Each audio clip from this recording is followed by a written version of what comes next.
since you've given up morality being objective and it's subjective, best interest is now subjective. So that's up to the individual to define that. Two, um, it's no one's obligated to even to do it. There's not us, No, I've described morality in this way to the person who says it's subjective.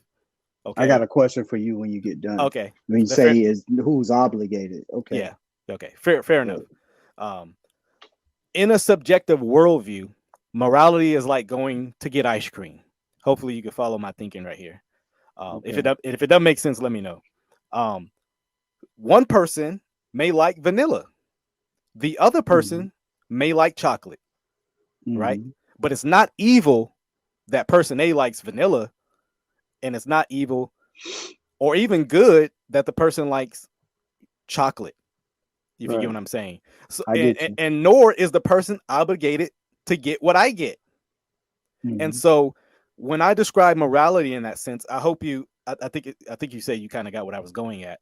One person is not obligated to do as the next, since there is no objective or ultimate standard by which people are obligated to live their life. People are not obligated to get chocolate like I get chocolate. Hmm. Right. I might not like vanilla. I may say, hey, Mhm. your life would be better if you got chocolate, bro. But you're not obligated to to get it. You know what I'm saying? But that's how morality is in a subjective worldview. All things theology, all things theology. We chop it up properly without an apology. Gotta give doxology to God hollow because this is how we do it at All Things Theology.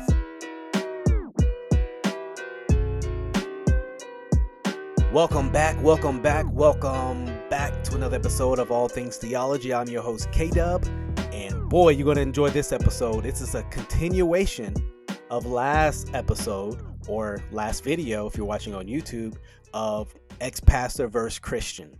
This episode, we're going to be talking about morality, logic, truth, epistemology, all those exciting things that are just so riveting, right?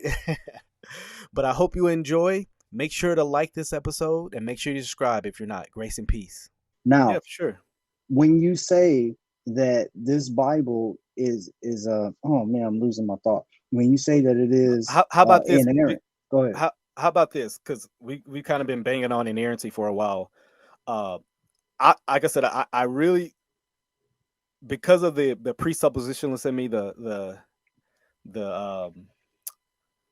philosopher, I guess, in me, I think we should actually get to this point, and I think you know where I'm going because it's where me and Callie went. We spend a lot of time on this, is because it deals with our presuppositions on things, and that's why I like getting to it because I think everyone needs to know what their presuppositions are. I think a lot of people don't think about their worldview enough, and the implicate not only their worldview but the implications of a worldview.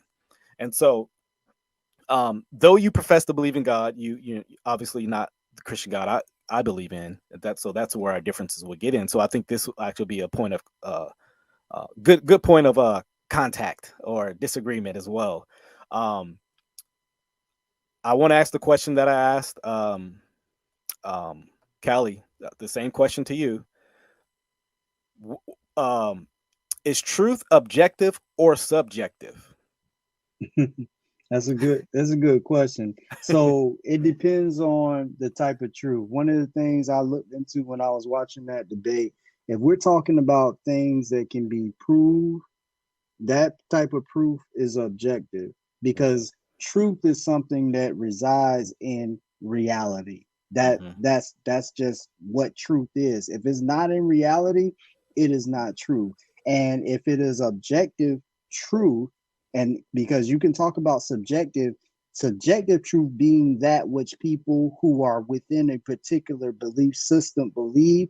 For instance, and I'll give you an example, as a former Christian, I still get Christians that ask me doctrinal questions based on the Church of Christ belief, and I answer their questions according to that. So that is their truth. For instance, Kali mentioned, because he's of a different denomination, which I came out of, like he mentioned that his mother is an elder. In the Hmm. churches of Christ, only men can be elders. So Right. my example is within that religion, if I were to teach somebody about eldership, the truth would be that only an elder could, and that's what I would be saying as true. So that is religious, but you cannot test that, and that's an argument over a doctrine. Scientific truth is truly Okay. objective. So when he asks you, or I ask you to tell me how the word of God is infallible, what you would have to do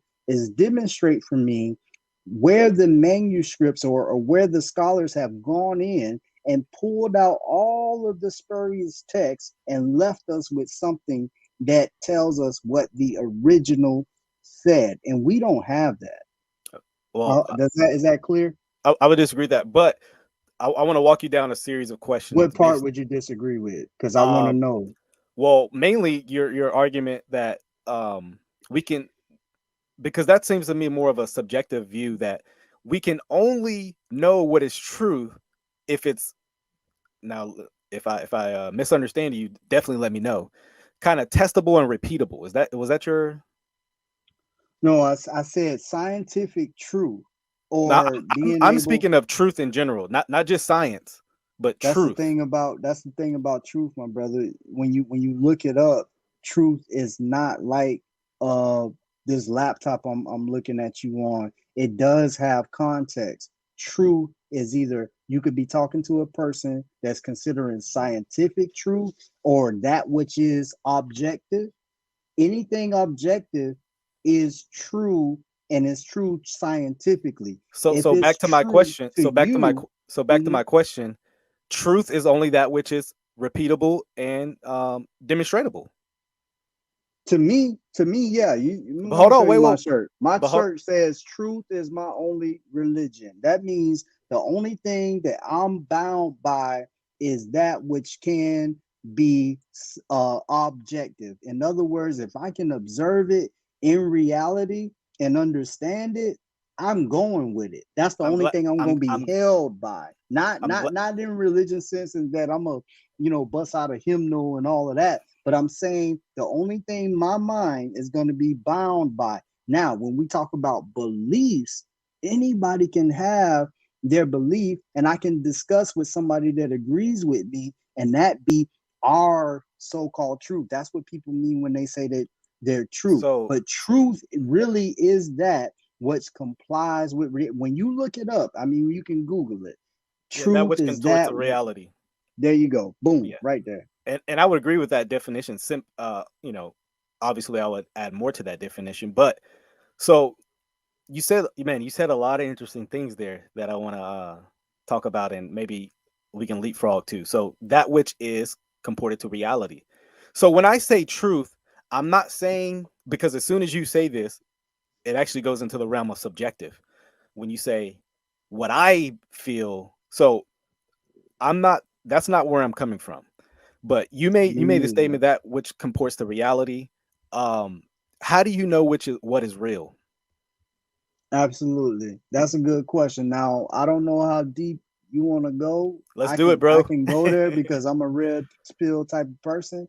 But when you say that which comports to reality, I'm talking about what we're dealing with within, whether you want to call it a matrix or not. I'm talking about what we're dealing with right now. I see you through this device of my laptop. I see you. I'm talking about this reality, which is physical, the things that we can verify with our five senses, and anything that's outside of time, space, and matter. How would I Mm, have knowledge of it? Because it is outside of time, space, and matter, for which my senses, okay, can mhm, acknowledge. My mhm, senses can acknowledge time, mhm. space, and matter. Outside of that, it's a belief.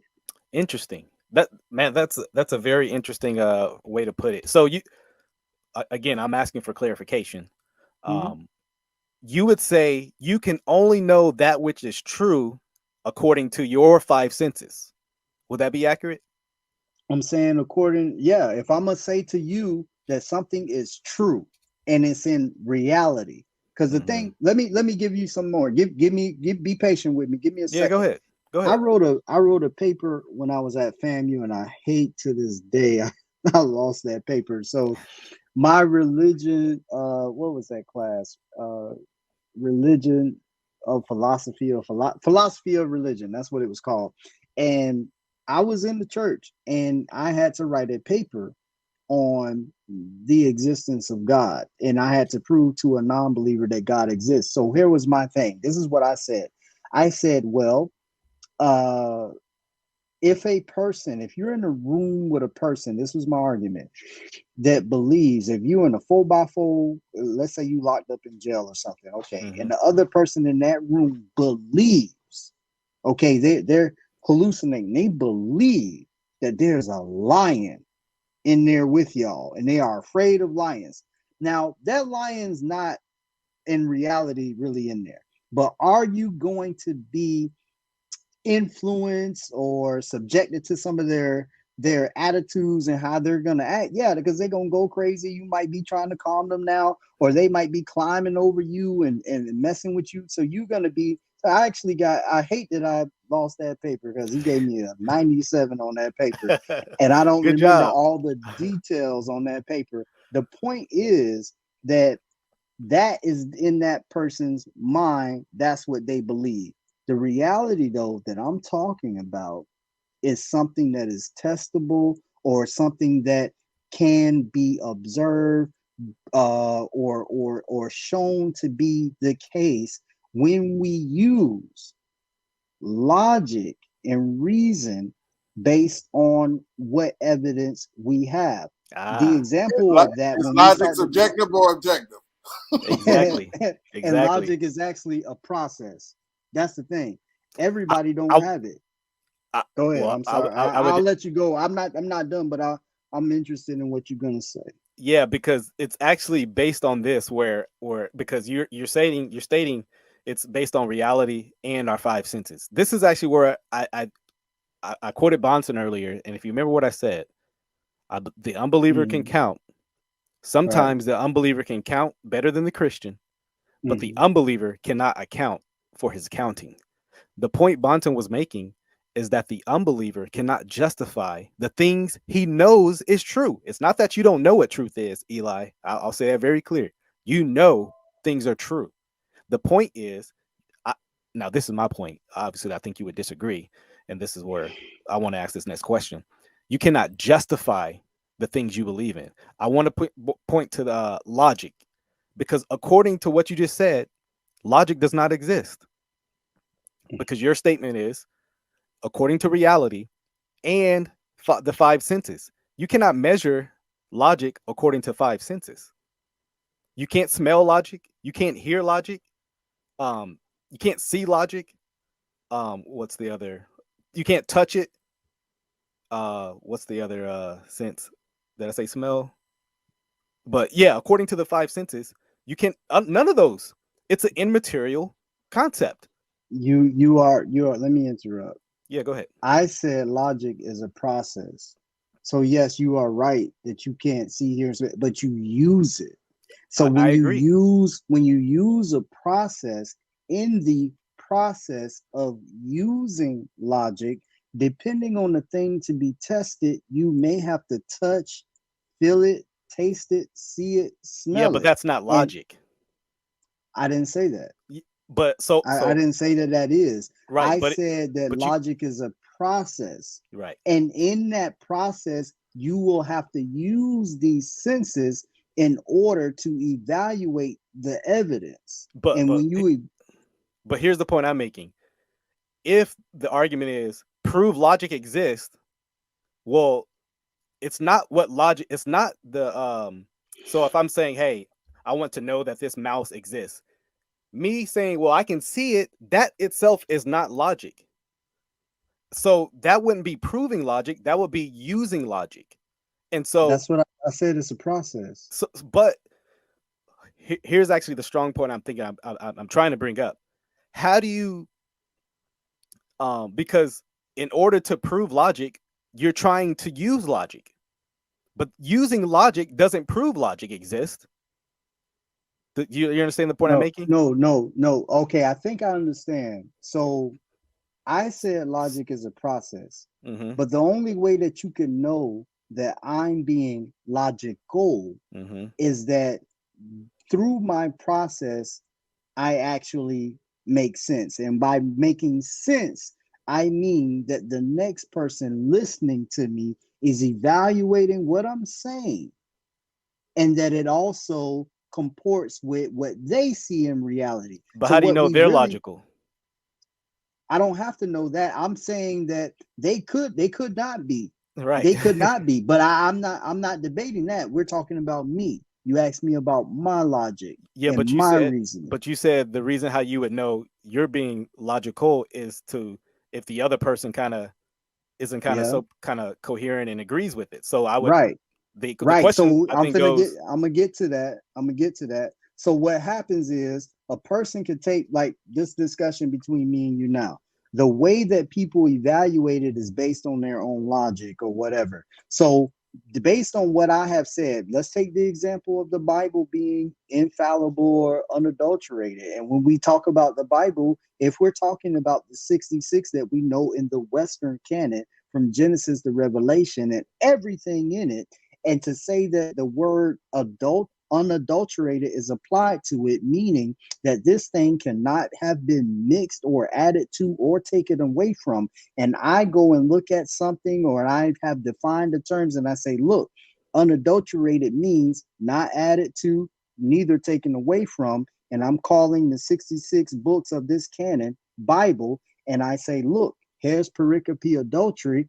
It has been added. And once I say that it has been added, it no longer fits the definition of unadulterated. Then the next person says, what does unadulterated mean? It means not added to or taken. And he just brought up that something's been added. Let me go and see if it's been added. And when they do the research and find out it's been added, and they look at what the word unadulterated means, they will logically conclude if they are logical that yes, it is in fact adulterated because something has been added to it. Now, if we say that their logic is flawed, you have to provide reason for why their process of thinking. And this goes something I don't teach this all the time, but I'll say it to you, something that I actually teach called the trivium, because this is something that people have to understand when it comes to grammar, logic, and their rhetoric. What you take in, your data, your process is your logic, and then your output. So I have said, based on the fact, and I'm just giving the Bible being infallible as an example, I have said, based on the fact that these 66 books have had pericope adultery added in, I would also add the book of Enoch taken out. It no longer fits the definition of unadulterated, and therefore the Bible is flawed. That's my logic. well, again, you're operating on the assumption that you're being logical. So it's so here's the point I'm making. You starting with the premise that you're logical, and then that's your conclusion as well. So you haven't actually proven that Mm-mm. you one that you're logical, two that your logic is the ultimate truth because you've already stated that someone next to you may disagree. And how does their how, so when you're arbitrating between two opinions, like person A, person B, both saying this is the truth. I well, Mhm. let's just use what we're talking about, logic or being logical. Um, how do you determine that person A or person B is the right one? I can answer that question. Let's do You it. ready? Yep. Based on what is found in reality. Like just then when you were By doing this, using logic. by when you were doing this, I could have asked a person, any person, is he holding up one finger or two? Now, anybody would have said, okay, well, he's holding up two. And the person saying, no, he's holding up one finger, we would simply say that person cannot count. Now, you could call that subjective if you want to, but that doesn't work in anywhere in the world. One is one, two is two, And if you see it, the next person has to look at your evidence, your data, consider what you say. Just like when I said pericope adultery, and just like when I'm talking about what the word unadulterated means. Now, if you want to take the meaning of that word away from that example, then you can get any kind of outcome. But if unadulterated means what it means, and you find that you're using that adjective to describe this object as unadulterated, and it has in fact had something added to it, that word no longer applies, rendering that object imperfect. Let It me can't be address that perfect. because you keep bringing that up, but I want to move to because I think I'm maybe speaking past each other. You keep bringing up Okay, this I point apologize. about the translation. Again, I've already stated that biblical inspiration has nothing to do with translation. So you keep bringing up copying errors, which I've already stated there are copying errors. That's not actually an argument against the Bible. That's maybe an argument against like, hey, maybe a translation or a specific passage. Which, like I said, I'm not sure uh, the doctrine of biblical inspiration is fully grasped when it comes to that point because if that's taken into consideration, the argument makes no sense. But maybe we can speak to because I want to get on this point about objectivity.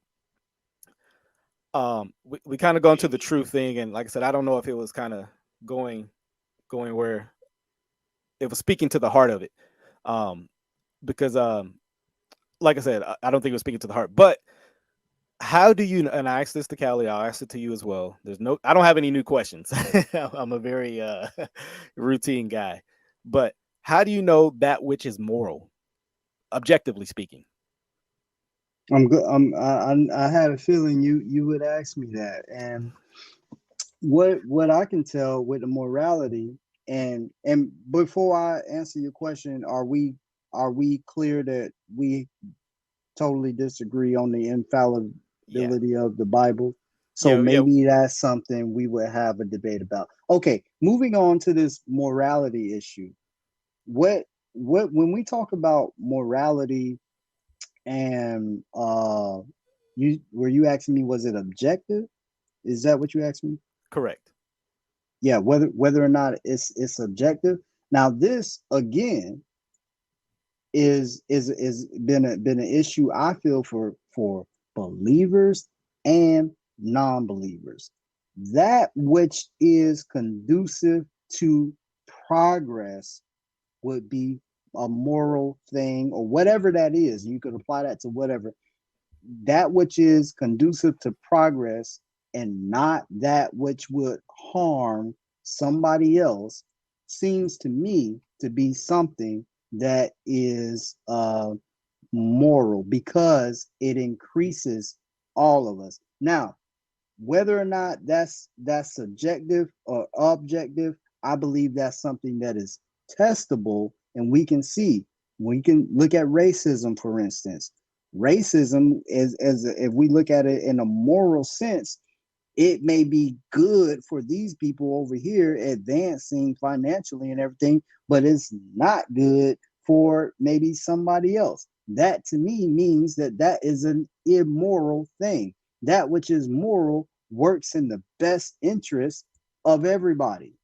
Period. So Now, so I believe that moral is subjective and it deals with what we're doing and whether or not it's increasing people. However, if you're going to go down this moral road, okay, if you're going to go down the moral road, we're going to get into some scriptures that show some things that in my opinion are not moral, even when you consider um our culture today. I'm keeping it very surface level with that, but I may go deeper depending on what you say. yeah, so given that's your view, I don't think you have a real objection given what you just stated about morality, even if you said you have an issue. You defined as uh what is moral is that which is conducive pretty much to a society as a whole. Um but it's a subjective. So one, there's no moral oughts. people are not obligated in a subjective worldview uh, to act a certain way, given that it's subjective. That's my argument. Two, um, you said morality is that which is conducive to a whole society, or that benefits the progress. But who determines that that's the case? Why cannot morality say, hey, um, since it's subjective, I don't think you would really have an argument with it, because it's just one person's perspective against another, or one culture's perspective against another. It's assuming a lot from my perspective. Why can't someone say, hey, stealing actually benefits me, therefore it's not really wrong to steal from the rich, because I'm poor. They're not really going to miss it. Therefore, me stealing is actually a moral thing rather than an immoral thing. Okay, you ready? Yep. Okay, because what I said was that which works in the favor of everybody, and stealing ain't gonna work in your favor. It can Hold go on. all kind of ways. It did. Listen, you ain't let me finish. Because of other things that are in place in our society, it can go a number of ways. Number one, it didn't work in the person's favor, because I gave this in the community sense. I didn't deal with it in the individual sense. This is something that is conducive, that works for everybody. So if you go and buy you a car that I like, K-Dub went and bought a S550 Benz, and I'm like, man, I've been wanting one of those things for a long time. Oh, I saw him at the store. He was slipping. He left his keys in the car. Man, I'm gonna get that car. Well, guess what? I just deprive you of your clean ride, bro. That is not good for you.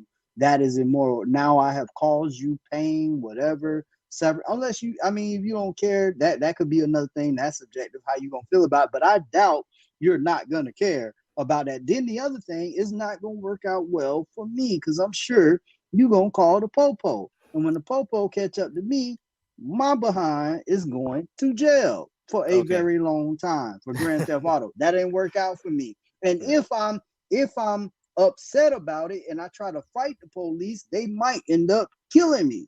That didn't work out well for me. So stealing is not in the best interest of me, because of society, things that are in place. It is not in the best interest for you. I used to watch a movie. It's one of my favorite movies. It was called A Beautiful Mind. I love that movie. And it was that part, that scene. I don't know if you seen that movie before. Who's in it? Russell Will Crowe. Smith? No. Russell Crowe, when he was going crazy, he was seeing things, but he was like a mathematician at Princeton. Well, anyway, Adam Smith, who's a famous mathematician, he said that the best will come was doing for oneself, and not worried about the group. Mm-hmm. But John Nash in that movie, he said, you know what? Actually, Adam Smith needs revision. He said, what will come and help everybody is not only doing what's best for yourself, but doing what's best for yourself and for the group.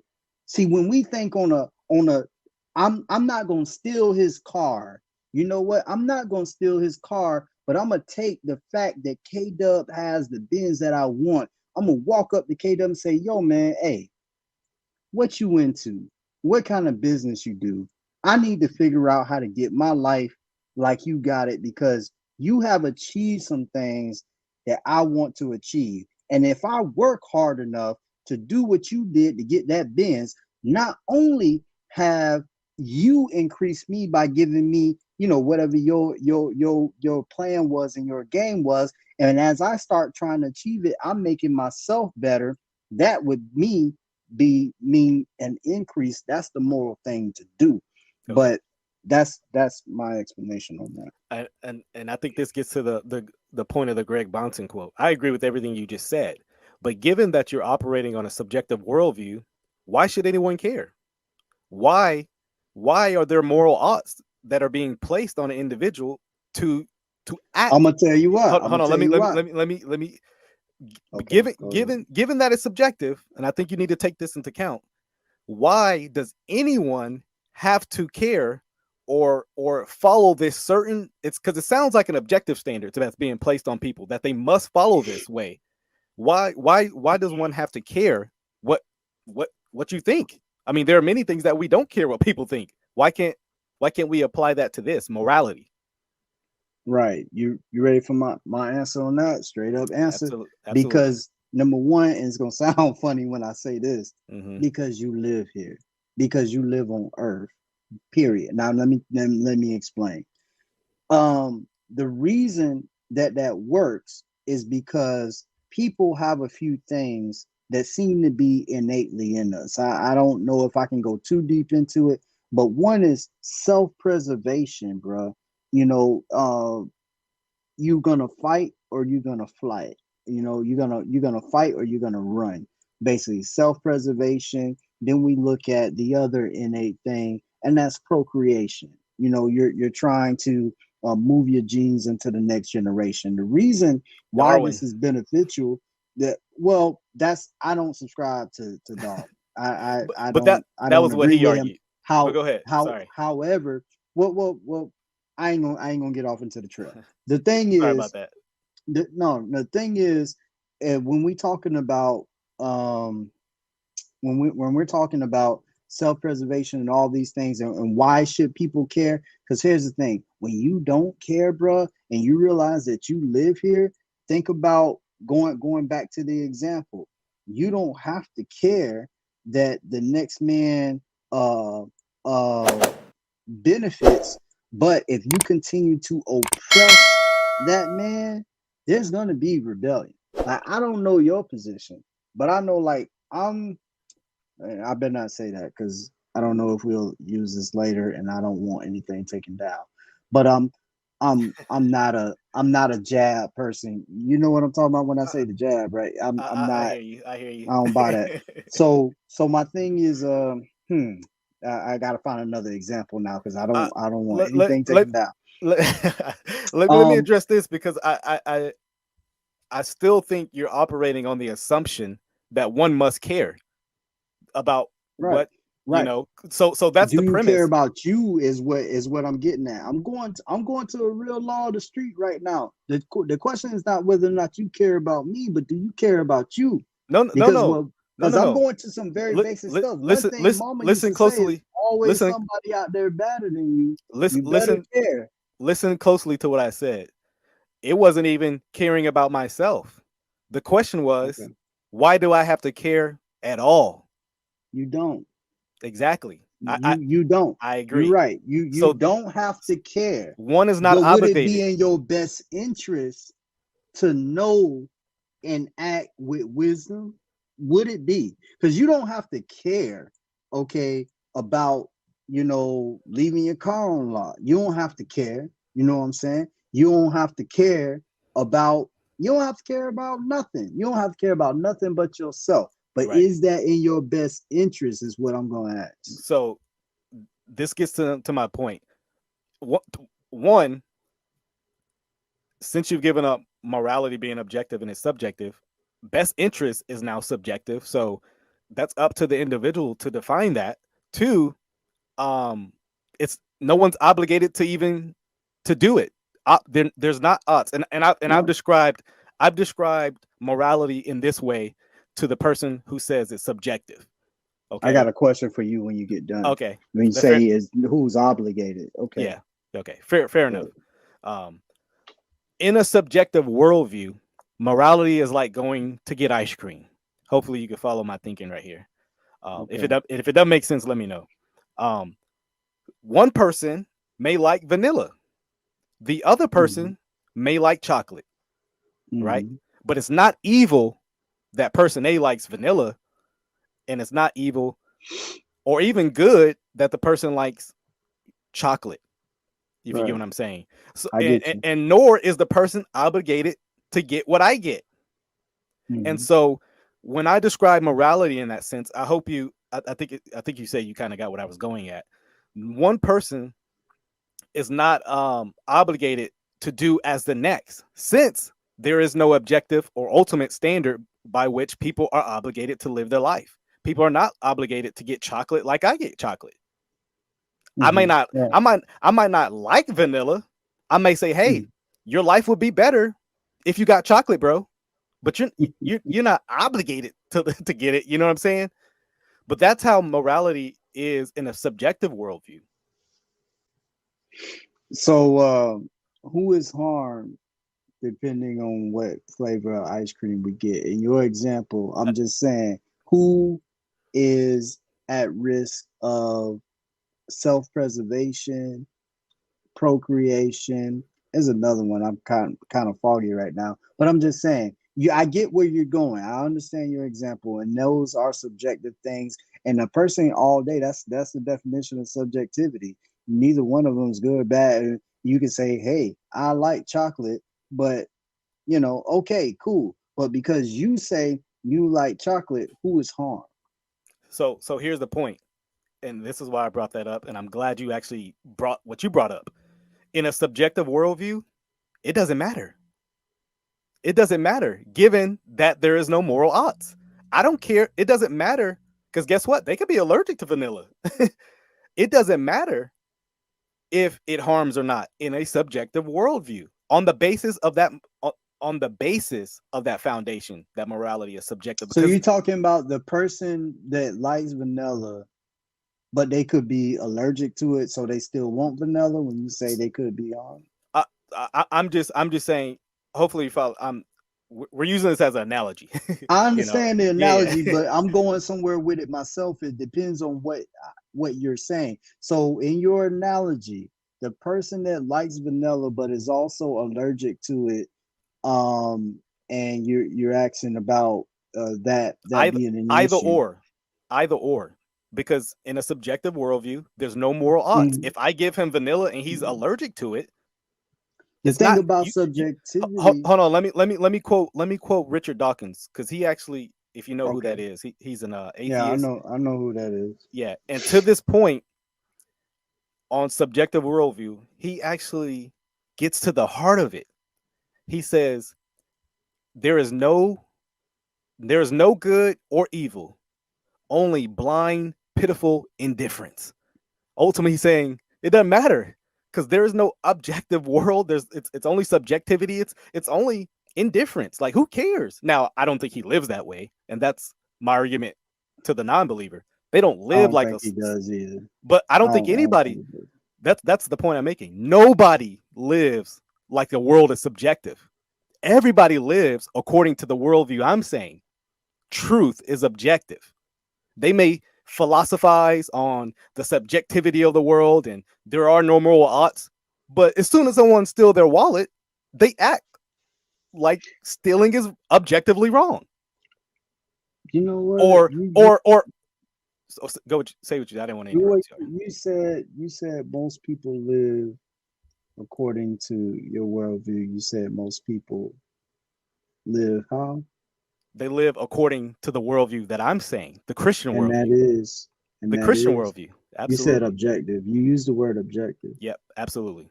So And what when also you use objectivity, is let me that do something that you can, when you say something is objective, is that something that it comports, it agrees with, or is in accordance with reality? well, I would argue it is, but as I've stated, I actually believe there's an actual ultimate standard because who determines what comports to reality? We have to ask that question. Okay, I can answer that question. But I think I can answer that question. I okay, don't mean to sound arrogant if no, I no, am. I I didn't, think I can answer that question. I didn't see it as that. That which comports to reality is observable. In other By words, whom? by us. But not everybody agrees. I didn't say whether or not everybody agrees, whether or not it's observable. Everybody don't have to agree that I wear glasses, but So I do. And they right here. so So again, it's everybody ain't got to subjective. agree with that. No, that's a reality, bro. But Because if you hold want to on. look, no, I'm gonna tell you how that's a reality in my little example of glasses. You know why? Because you can go and talk to my doctor, and my doctor can tell you that I'm actually 50/20, and they can tell you what the science is behind me, and somebody else can look at that and say, yeah, that man needs glasses. So that is no longer subjective, that is objective, because it comes with data that you can verify. Okay, but hold on, because what are we talking about? Because that's just one example, and Yeah, I was just giving you an example you of might, objective reality. but even then, a lot of people would disagree. Okay. One, there are people that are blind, so there are people like I don't see glasses. So so when I'm speaking of reality, I'm talking about You know how I would prove to them? You know how I would help them with that? how's They that? Tell don't them to have to touch see it because again, I would say, well, let me put these in your hand, and what the rest of the world of us can see, again. they can touch them and they can feel them and they can know of a thing called glasses, even though they cannot physically see it. So according to what you say, we can know reality, that which is real, according or so. Let me rephrase it this way, and let me know if you would agree with it. We can know that which is real and true according to our five senses. Yeah, for the most part, if you want to talk about objective reality, we're talking about objective reality, right? If Yeah, we're talking about objective reality, it would have to be something within time, space, and matter that we can evaluate with our five senses to be able, like for instance, and this total disclosure, I don't make no qualms about this with nobody. I'm not an atheist. However, my belief in the creator, I tell people straight up, it's just my belief. I don't claim that I can prove it. I don't claim that you can touch, see, feel, hear, or taste it. I ain't got that argument yet. I ain't got that. So I don't even go there with people. However, if you're asking me what objective reality, because what I just said about me believing, that's completely subjective, absolutely. completely. And I Yeah, believe your position on God is completely subjective. I would The disagree. problem, the problem is, the problem is just what you were about to say with the disagreement. When we cross the line over and try to tell the people in the reality we all share that the Christian God is the creator of this universe and we can prove it. So Now so you step here's into a world where you got to come see me. yeah. So here's actually where I don't think you can actually prove the standard that you set up for yourself. Because when I ask you what is real, you'll say, well, that which comports to reality in the five senses. The problem is you're you've already presupposed real. Like I mean, so the question I would ask, how do you know you're actually not in the matrix? That this isn't a solipsism, you know, that these are not your who is it that said I think therefore I am. Well, you're assuming those are your real thoughts and they're not being imported into you from the matrix. Now some people say, okay, well, you're being very skeptic, but there are a lot of people who operate the basis of their life like this. They're called it's a philosophy called solipsism. I So can how do answer your question. yeah, go ahead. Okay. So when we start to get red pill deep here and we start to go I'm sorry, man. I love that movie. Let's do When it. we start when we start to talk about Matrix and Right. everything. Okay, so when I say objective reality, and the thing about the Matrix is that you can only know what it is you know. I'm talking about Hold right on. here Say that in the again. wait, Say that again. you can only know what it is that you actually can know. Now let me define what I'm saying by that because that might be, that's an Eliism or whatever. So the thing is, um, whether we in it or not, this is what we know. All I know is right now, if I'm in a matrix, K-Dub, far as I can tell, you in it with me. Far as I can tell, Kali in it with me. And everybody that's gonna be on YouTube or whomever is what y'all in it with me. So whatever matrix we in, that's where my argument lies within But this plane of existence. but that if we were in the matrix, that would actually not be real. It would not be reality. You would have So to prove we in it. yeah, sure, but you would also have to prove you're not in it. So again, so it's not just one No, of it, it's it, it not just goes one by or the the other. claim. It's not It goes by the claim. It's well. see the thing is when Are you you when you claiming? make a claim. Let me ask you this, Eli. Do you claim you are in the matrix? No, I don't. I'm not claiming that. So I'm that's a not claim. claiming that. That itself is a claim. You're claiming not to be in the matrix. Right. It's a negative claim. I'm making the positive claim. Or Okay, so or are we in the matrix, K Dub? no, yeah, I would agree we aren't. But that's not Okay, the issue. so that's where we are. We both are in agreement that we're not. So let's deal with that plane.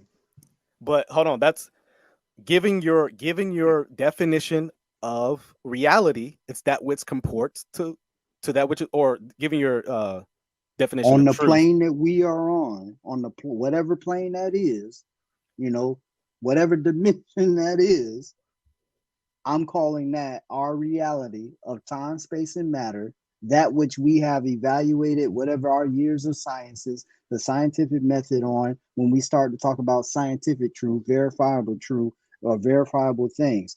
Now, what I'm saying is where we have issues when we cross the lines over. This is where we all live and share in a certain type of reality because I believe that you're a real person. I've never seen you, I've never met you in real life, but I assume that somewhere in the city of Texas near Dallas, there's a dude sitting in a room with some headphones on his head and a gray type shirt with some books in the back, and he's talking to me. I think you're really physically doing that right now. And based on all the evidence that I have before me, I don't have any other reason but to believe that. That's the reality that Again, I'm discussing. as you stated, you do not know that these are not all that could be a projection of someone else's thoughts.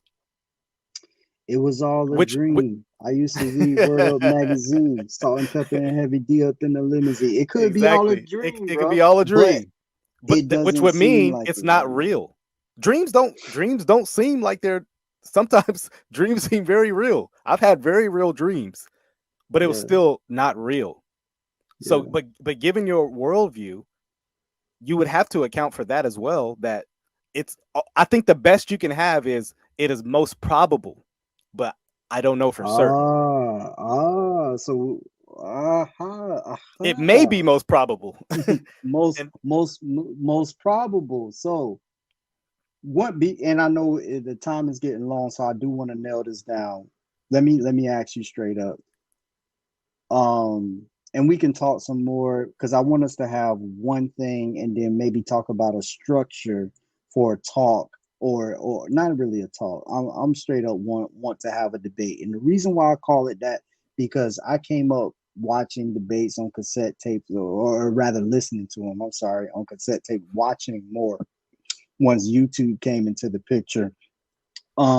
And the reason I believe debates are good, not necessarily, they do sometimes benefit the opponents in the debate.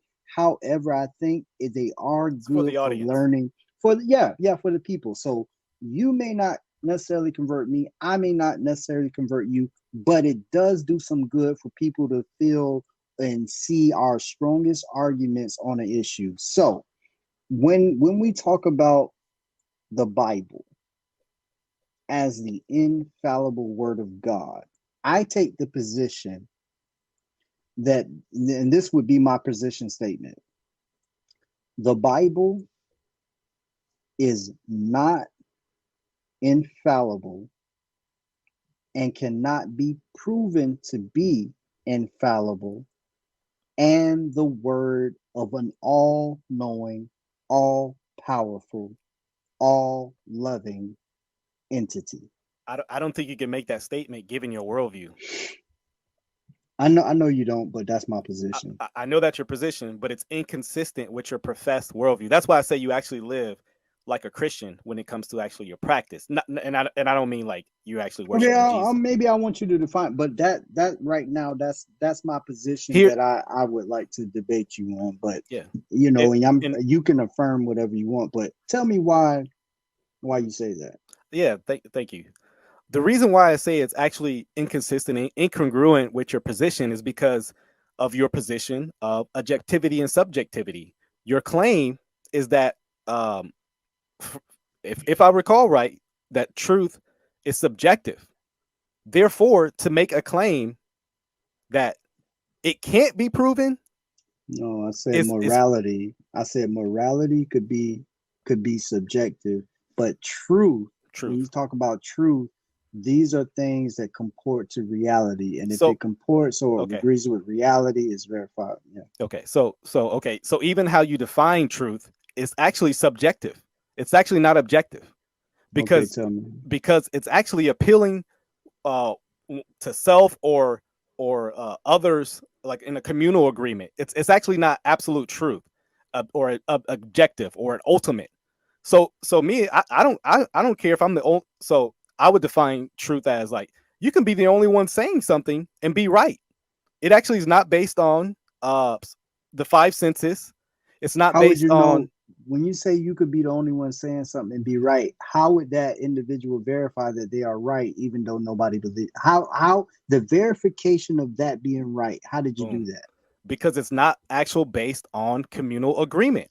For instance, and Communal agreement. Define communal agreement. well, as you said, like kind of as you've kind of laid out what you mean by reality, it's like kind of taking the basis of others and kind of you know kind of consensus. It seems like that. Hey, Hmm. okay, I have strong reasons to believe this X because of X. Numerous people um conferring with what I'm saying. It- No, well, no, I didn't say communal agreement was no, truth. I I know, said I know you didn't say that, but I'm saying okay. that's how when you define reality, that's essentially what it came out to be. Because I mean, you No, said no, no. What I said reality is what this is what I believe what I said, and forgive me if I was unclear. okay. Reality is the things that anybody can take in any community and verify.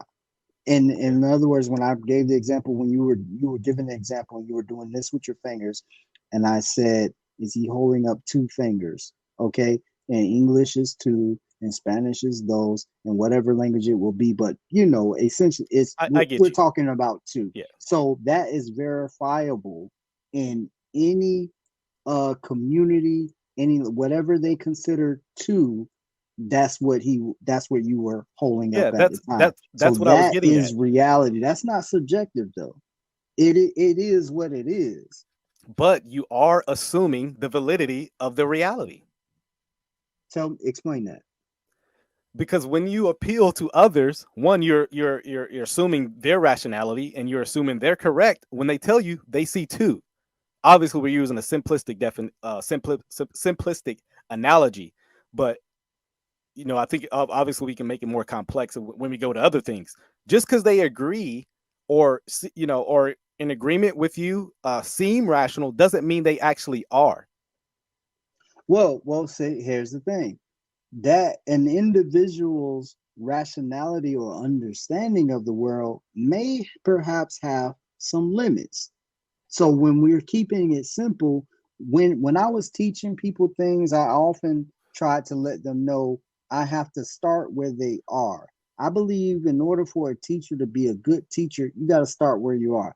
And what I mean by that is an example. I think a guy named Indigenous One, like he asked you a question or whatever about two men's creating a woman. But if you've never heard of that concept, you, in my opinion, and I'm not trying to get deep into that discussion, I'm just using it as an example, had no context for what he was talking about No, and why it was. And then, but I was watching like, okay, I know what he's talking about, but I also don't feel like it was a valid question for that's a person like I you. I, I I knew don't I knew what he I was don't talking about. I'm saying the text isn't even trying to draw his conclusions.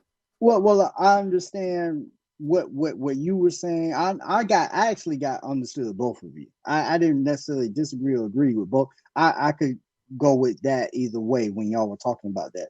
My point is, when you're talking about, and I'm about to lose my point. When we're talking about Sorry about that. this, when you're talking about this objectivity, okay, and we're assuming that a person's understanding, they may understand a 2 plus 2 thing, but once you start to get into x or 2x plus 5 equals 10, they might be thrown off. However, we're keeping it simple because it is in the simple that we will be able to understand and make some progress. But I believe that's how we'll make that progress in our discussion. that actually gets to my point.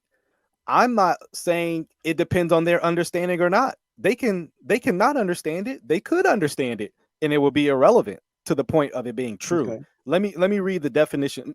I should have done this a long time ago, man. My bad. But let me actually read the definition of objective so you can maybe see my point, what I'm going to. Objective is a person or judgment not influenced by personal feelings or opinions in considering and representing facts. Right. It's I agree. it's not dependent on the mind for existence, but it's rather actual. Hmm.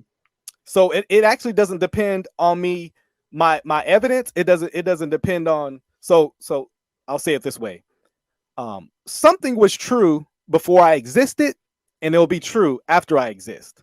So Right. whether I conjure it up, find the evidence to support my facts, cognitively think about it, is irrelevant to it actually being true. That's my whole point. And that's what it means. That's what when I'm getting to the point of objective truth. So when someone appeals to feelings, their senses, a consensus of communal agreement, they're actually not operating on the basis of objectivity no more, rather subjectivity. That's Wait. the whole. That's the whole point I've Hold been trying to on. make. Hold on. Wait. Can you repeat that one more time? Yeah. So when one appeals to either their personal feelings, or you know, the communal consensus, communal agreement, it's actually not operating on the senses of truth anymore. So I'll give you an example. I'll attack people who argue like me for a minute. There are many people who say, well, Eli or Callie may say, hey, why is God true? Well, I just feel it in my heart. That's actually not an objective statement. No, that's subjective. It's a Totally. it's a subjective statement. Now, it might be true, but because I'll say this, we do experience objectivity, right? It's true. If a hammer falls on your head, it will hurt. That is objective statement. Now, you can experience that subjectively, right? I don't want nobody to try this at home, but that it can be in a subjective experience. But the basis of it hurting or not is not actually based on your subjective experience, but rather the objective statement, the objective fact. Does that make sense? I'm gonna throw a monkey wrench in it. All right. I don't remember what the condition is called, but some people don't feel pain, bro. Okay. There's a condition where some Okay. people So just don't feel pain. so Don't you mean could it didn't harm them. It just some people don't right. feel pain, Yeah. and that's just verifiable thing. But when you start to talk again communal, I'm not saying the communal agreement is truth. Never said that. I am saying truth is that which works in reality, and we can have let's just say based on a logic process that It's is subjective. working. It's well, here's the thing. The thing Remember the about logic, definition.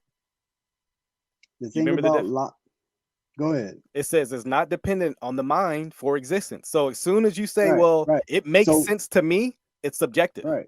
So when you again, if you say that, if you say it's not depending on the mind for existence, that you can create a rabbit hole that none of us I'm trying to make sure me and you both Yeah. stay credible here for people that's listening. Because if you want to say what you are saying, if I'm understanding you right, I'm looking at this screen, I Mm-hmm. see you, Mm-hmm. but that's completely subjective. You're not Mm-hmm. really there. You could not be really there. So Is that what it, you're saying? if you're being consistent with your position, I don't hold to that position. I don't So, hold to that position either. I hold a position but again that's what that you've been based stating. on what I'm seeing. No, I said I see you. I see you. Be through these tools and the technology of the internet that we are using, I see you. That is a sense. And then I have actually some other observer. We have Kali, and we have whomever else to verify that this is taking place in time, space, and matter. And because me and you are having this conversation in time, space, and matter, it is happening. This is a reality. This is real. It is verifiable regardless of communal agreement. But that's the very basis of what you appeal to establish it. You just did it, and you've done it multiple times. Like I said, that's what you just did. Me, yourself, and then Callie. That was your consensus on why it's a fact. So you are appealing to subjectivity. That's my whole point. I'm appealing to the things that exist. That I'm appealing to seeing you, okay, having another observer. I'm appealing to all the things, the technology, these things, these variables, if you will. Now, here's the thing: somebody else can view this video and not know me or you or know anything, but they would be able to at least evaluate that it's at a point in time on a certain day, based on the time and stuff that we, done this, that a guy named Eli Taylor and a guy named Kdubtru, from what we can tell on the screen, were on YouTube and they were talking about this. Now, we dealing with what's real, bro. We don't have to get philosophical about it. We don't have to go around the bush about it. This is really taking place, period. And now, there may be some folk out there that have a alternate form of reality, and some would say them people need to be in insane asylums or whatever. We're just dealing with what's real. And right now, I think we have at least gotten to the point where we can understand this. You believe that the Bible is the infallible word of God. It is unadulterated. Is that a true statement? That is true. But hold on, let me address something real quick, because I'll lay my cards out openly, which I'm trying to do. I'm not being dishonest, but we're dealing with something called epistemology. I'm not sure if you're familiar with that terminology or subject. Epistemology, are you? And I'm not. Yeah. Okay, cool. So epistemology, as you know, then deals with the subject of knowledge. So epistemology or the theory of knowledge. So epistemology asks the question of what you know. How do you know it to be true? So it's deeper than what you know. It's actually, and that's what I've been trying to get to this whole conversation. So I'll answer and give you my form of epistemology. It's a revelational epistemology, and we all are revelational epistemologists. If we're being consistent, I know that which is true according to the all-knowing Creator revealing it. R.C. Sproul actually asked a good question, or made a good statement. In order to know anything, you must know everything, or know the one who knows everything. So because knowledge is not, there's no such thing as a brute fact. There's not something that's just true in and of itself. Knowledge is relatable. Knowledge is connected to other things, and et cetera, et cetera. And so that would be my strongest form of epistemology. Is we're all revelational beings, and and so that's why I would argue. Real quick, so if that were the case, you must know the one that knows everything. How do you prove to those who don't know the one that you claim to know? How do you prove to them that you know that one who knows everything? Oh yeah, the same way they do. Everybody knows God exists. And here's my argument for why people. So when I say they know it, I'm not saying, I'm not saying that they don't know God exists. I'm saying because you don't believe that necessarily. It's not that general with you. Let's be specific. You believe that God is the Christian God, as you said. Okay, you believe that it is the God Yahweh Elohim. Absolutely. That's what you believe. Am I right? Yeah, okay. I'm not arguing for general theism, and I do not like when Christians try to act like the God of the Bible is a try to argue for a general God. You're absolutely right. So yeah, does it make it makes it a harder position to defend? Yeah, but that's the biblical position. I want to be biblical. And so I'll answer your question. I would argue to them and appeal. So the point of contact I would make, as Greg Bonton and Van Til argued, is man, um, the common ground we have is we're both image bearers. And there are going to be things, because we're made in the image of God, that are true. That's why I've argued for things like true and morality. I'm actually appealing to you as an imago Dei creature. Because you're made in the image of God, you share, though it's been marred, though it's been perverted because of sin, as me likewise, you share things with your creator, i.e., truth, justice, things that are moral. What man has done, though, is Greg Bonson gives an analogy of you've gone swimming before, right? And kind of held a beach ball under the water.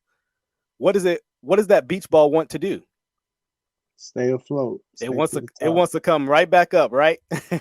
Right. That is what truth is. Man is suppressing the truth of God, but man cannot do so for long. And ultimately, what the apologist is doing is peeling those fingers up and just letting the truth arise. As C.S. Lewis said, ultimately, God doesn't need defending. He's a lion. Just let him out the cage. He'll the lion. You don't have to catch the food for the lion. The lion knows very well how to do it. And so hopefully Paul might disagree with him, though. And to take it back to the Bible, I'm sure you're familiar with what Paul said in Philippians chapter 2, verses 15 through about 18. Paul would disagree because that's where the word apologist comes from. So if he was set, who was he set by?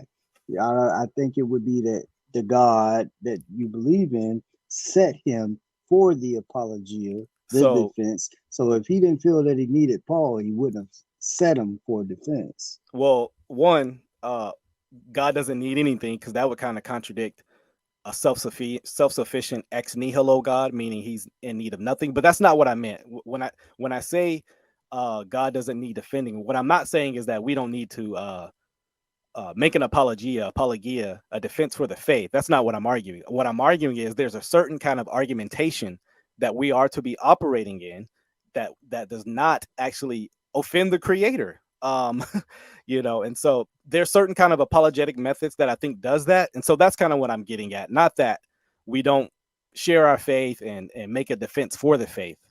I'm saying we do it in consistency with his word. And so that's what I'm sorry for the confusion. Okay.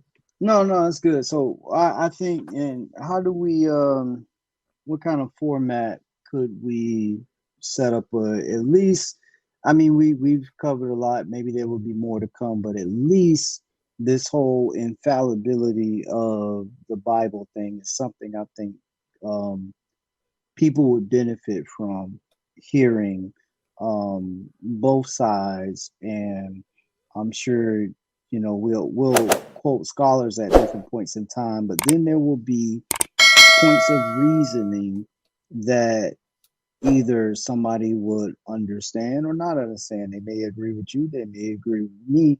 So what I'm saying is, again, my position is that the Holy Bible, the 66 books of the Western canon, are not infallible and unadulterated and can be proven to be with error. That's my statement. Now, based on that statement, what I'm doing is in a debate, we have position statements. Thesis. So what I'm doing, I'm just stating what my statement would be, that I would affirm. You, of course, would negate that. And that's what we could, maybe have some discussion on how we set it. We could do that behind the scenes with Kali, and maybe discuss whether or not we talk for 30 minutes and who goes in the affirmative or the negative at the beginning. We can set that up later. I think that should be, couldn't that be a topic right there in itself? That's what I was thinking. Right there? So what do you think, Kdubtru? At least that's one topic. Could that be you know, as a topic that Yeah, y'all both agree on, yeah, absolutely, most certainly. I and then y'all also, go from there. if it, I Just put think we that could in have the a, document. yeah, I would hope that we can actually have uh a pre-debate before that, if possible, if you're willing. Now, I'm if you that say man. I love That's talking like fine. this. Whatever I y'all want would to do. do Yeah, this all however day. y'all so, want to do it. I would Yeah, what you propose got? a debate, something to the nature of kind of what I've been bringing about, because I think it actually presupposes the debate where we would have, and it would be something to the nature of like, whose uh whose epistemic or epistemology explains the world we live in better, or something to that nature. I can work out an actual functional debate thesis, but something to that nature, you know. Well, I'm gonna say this. I'm not really prepared to explain the world we live in. To be Okay. tough, because I'm just honest, bro. No, that's I fair. I I'm still trying to figure it out. Okay. I Well, just believe that if the scripture, what's called the scripture, and this book, I don't think that it's it. It's a great work that needs to be understood by everybody, and the claims on it is where I have an issue. But I can't tell you about this existence. I'm gonna just tell you right now, that's beyond me. I don't think I would do well or even do justice, or I'd be wasting your time in a that, debate hey, like that's totally fair, man. And so if but if you got something else, I mean, tell okay, us something else and maybe we can come up with something. I'm not trying to leave you out there. I know I came up with the first one, so I want you to how come about up with this? something. How about this, man? It wouldn't be a debate. Maybe we can do like a live Q&A for my audience, like Okay. pre for like, and they just ask you questions. Like, if you obviously, if you don't know, hey, we And what won't will deal it with. be about? What it'll be Just kind of about like maybe our like, existence. no, it questions for an ex-pastor or something like that. Like, Oh, okay, yeah, that's cool, cool. cool, Okay, cool. cool, cool. Yeah, yeah, Nothing, yeah. I'm nothing, always on. nothing grandeur to where you have to like study, or I understand how debates, like, you need Hey time to man, you can prepare. see I'm open. I did this after I just came from showing a lady a house. Oh Hey, man, if you I would be actually I'd be honored to come on if they want to ask an ex-pastor and why I'm an ex-pastor. Kylie, I share this story with everybody. So I'm just an honest dude, and that's what I'm about. I'm about what's exactly on this shirt. Truth is my only religion, bro. That's it. okay, okay.